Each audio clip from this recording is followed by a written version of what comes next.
കമലേഷ്, ഇവിടെ നമ്മൾ ഇത്രയും നാളും കേട്ടത് ഈ 2019 ഉണ്ണികൃഷ്ണൻ പോറ്റി നടത്തിയ തട്ടിപ്പിനെ കുറിച്ച് മാത്രമാണ്, സ്വർണ്ണമോഷണത്തെക്കുറിച്ച് മാത്രമാണ് നമ്മൾ ഇത്രയും നാൾ കേട്ടത്.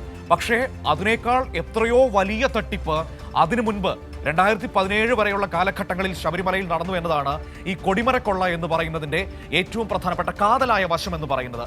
അതിൽ അജയ് തറയിലേക്ക് മാത്രമാണോ ചോദ്യങ്ങൾ എത്തുക? അതിനു മുൻപ് 2013-14 കാലഘട്ടങ്ങളിലാണല്ലോ ഈ സ്വർണ്ണ കൊടിമരം മാറ്റുന്നതിനുള്ള നടപടികളിലേക്ക് അവിടെ ശബരിമലയിൽ കടക്കുന്നത്. എന്തായിരുന്നു കാരണം? നമുക്കറിയാം, ദേവപ്രശ്നം. ദേവപ്രശ്നത്തിൽ ഈ കോൺക്രീറ്റ് കൊടിമരം ചിതലരിച്ചു, അതിന്റെ ഭാഗമായിട്ട് മാറ്റണം എന്നൊക്കെ തെളിഞ്ഞു വരുന്ന കണ്ടതാണല്ലോ. അതൊക്കെ തന്ത്രിയുടെ ഇംഗിതത്തിനനുസരിച്ചായിരുന്നു അതൊക്കെ തെളിഞ്ഞത് എന്ന് പിന്നീട് വ്യക്തമായതാണ്. അപ്പോൾ 2013-14 ആ കാലഘട്ടം മുതൽ 2017 വരെ കാലഘട്ടം അന്വേഷണത്തിലേക്ക് വരും.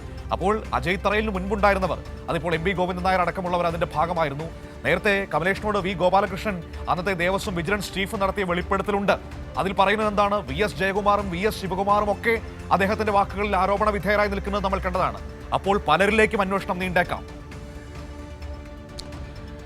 മനു, വളരെ പ്രധാനപ്പെട്ട കാര്യമാണത്. അന്നത്തെ ദേവസ്വം ചീഫ് വിജിലൻസ് ഓഫീസറായിട്ടുള്ള ഗോപാലകൃഷ്ണ IPS ആണ് ഈ വിഷയം. അന്ന് നമ്മളത് കൈരളി ന്യൂസ് വളരെ കൃത്യമായി അദ്ദേഹത്തോട് ഈ വിഷയങ്ങളെല്ലാം ചോദിച്ചറിയുകയും അത് വാർത്തയായി ദിവസങ്ങളോളം അത് നൽകുകയും ചെയ്തിട്ടുള്ളതാണ്.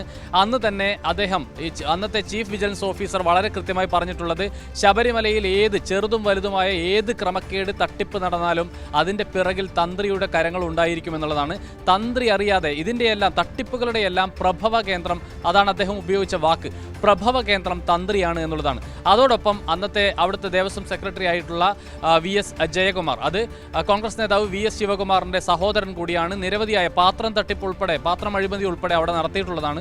കോടികളുടെ പാത്രം അഴിമതി അതൊക്കെ പുറത്തു വന്നതുമാണ്.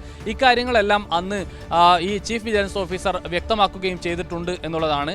ഈ VS ജയകുമാറും തന്ത്രിയും ചേർന്നാണ് എല്ലാ തട്ടിപ്പുകൾക്കും ശബരിമലയിൽ നേതൃത്വം നൽകുന്നത് എന്ന് അദ്ദേഹം പറഞ്ഞു വെച്ചിട്ടുണ്ട്. സ്വാഭാവികമായും ഇതൊക്കെ അവരുടെ കാലഘട്ടമാണ്. ഈ സമയത്തൊക്കെയാണ് ഗോപാലകൃഷ്ണ അവിടെ സേവനമനുഷ്ഠിച്ചിരുന്ന ഒരു കാലഘട്ടം എന്നുള്ളത് കൂടി നമുക്ക് മനസ്സിലാക്കാൻ കഴിയും. മറ്റൊരു പ്രധാനപ്പെട്ട കാര്യം, ഇന്നിപ്പോൾ കോടതി ഉൾപ്പെടെ ചൂണ്ടിക്കാട്ടുന്നത് അന്നത്തെ അഡ്വക്കേറ്റ്സ് കമ്മീഷണറായിട്ടുള്ള ASP കുറിപ്പുമായി ബന്ധപ്പെട്ട കാര്യങ്ങളാണ്. ഇത് വളരെ കൃത്യമായി വളരെ നേരത്തെ തന്നെ ഗോപാലകൃഷ്ണ IPS വ്യക്തമാക്കുകയും ചെയ്തിട്ടുണ്ട്. ഒരു തട്ടിപ്പുകൾക്ക് കുടപിടിക്കുന്ന ഒരു രീതിയാണ് ASP കുറിപ്പ് നടത്തിയിട്ടുള്ളത് എന്നുള്ളതാണ്.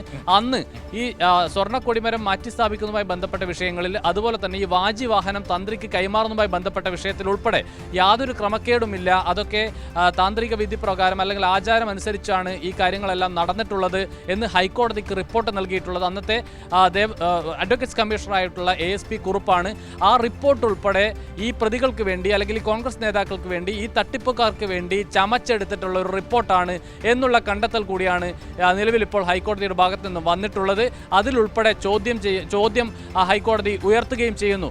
എന്തിനാണ്, ആര് പറഞ്ഞിട്ടാണ്, ആരുടെ നിർദ്ദേശപ്രകാരമാണ് ഈ വാജിവാഹനം തന്ത്രിക്ക് കൈമാറാനുള്ള ഒരു നീക്കമുണ്ടായിട്ടുള്ളത് എന്നതുൾപ്പെടെ ഹൈക്കോടതി തുറന്നു ചോദിക്കുകയും ചെയ്യുന്നു.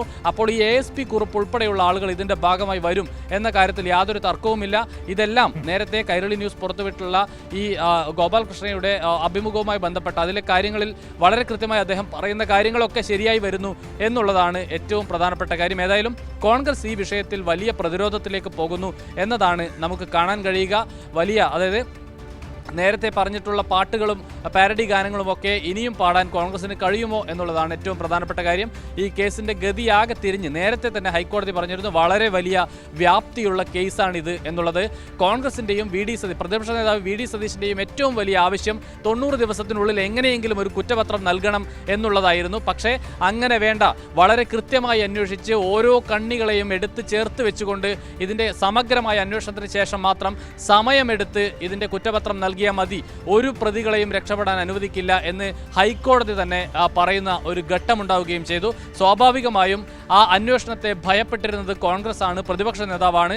സമഗ്രമായ അന്വേഷണം നടക്കുമ്പോൾ, സമയമെടുത്ത് ഓരോ കണ്ണികളെയും ഇതിനകത്ത് കൂട്ടിച്ചേർക്കാനുള്ള അന്വേഷണം നടക്കുമ്പോൾ കോൺഗ്രസ് നേതാക്കളാണ് പെടാൻ പോകുന്നത് എന്ന് നേരത്തെ തന്നെ ഒരുപക്ഷെ പ്രതിപക്ഷ നേതാവിന് മനസ്സിലായി കാണണം. അതുകൊണ്ടാണ് 90 ദിവസത്തിനുള്ളിൽ തട്ടിക്കൂട്ടിയൊരു കുറ്റപത്രം സമർപ്പിക്കാനുള്ള ഒരു നിർബന്ധ ബുദ്ധി അദ്ദേഹം കാണിക്കുകയും അതിനുള്ള സമ്മർദ്ദം ഉണ്ടാക്കുകയും ചെയ്തിട്ടുള്ളത് എന്ന് ന്യായമായും ആളുകൾ സംശയിച്ചാൽ അതിനെ കുറ്റം പറയാൻ കഴിയില്ല എന്നുള്ളതാണ് ഏറ്റവും പ്രധാനപ്പെട്ട കാര്യം. ഏതായാലും ഈ വിഷയത്തിൽ സമഗ്രമായ അന്വേഷണം SIT നടത്തുന്നു. അതോടൊപ്പം തന്നെ ഈ സ്വർണ്ണക്കൊടിമരം മാറ്റി സ്ഥാപിച്ചതുമായി ബന്ധപ്പെട്ട വിഷയത്തിൽ വളരെ വിശദമായ അന്വേഷണത്തിലേക്ക് വിജിലൻസിന്റെ പ്രത്യേക അന്വേഷണ സംഘവും കടക്കുകയാണ്. മനു.